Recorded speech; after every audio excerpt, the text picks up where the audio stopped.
আইন শৃঙ্খলা বাহিনী যে প্রস্তুতি, আরো তো অনেক সময় রয়ে গেছে, আমাদের প্রস্তুতি রয়ে গেছে, আমাদের ট্রেনিং হচ্ছে, আমরা ট্রেনিং প্রোগ্রাম করে দিচ্ছি, আমরা তো প্রস্তুতি নিয়ে নিচ্ছি, আল্লাহ দিলে করতে কোনো অসুবিধা হবে না।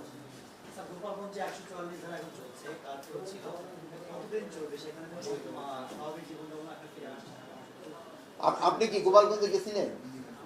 তো স্বাভাবিক জীবনযাত্রা ফিরে আনেন। আমি তো দেখলাম টিভি, অনেক টিভিতে বলতেছে স্বাভাবিক জীবনযাত্রা ফিরে আসছে। কারফিউ দিয়েছিলাম তো আগে, তো উঠে কারফিউ তো উঠে দিছে এই জন্য। এখনকার কথা কোন, সেই 144 ধারাটাও আবার আস্তে আস্তে উঠে নেওয়া হবে।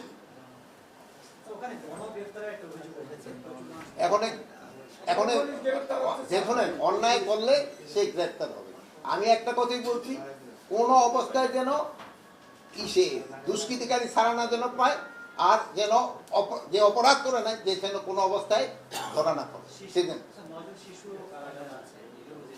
শিশু, আমি এরকম তো কোনো রকম খবর আমার কাছে নেই যে শিশু আছে।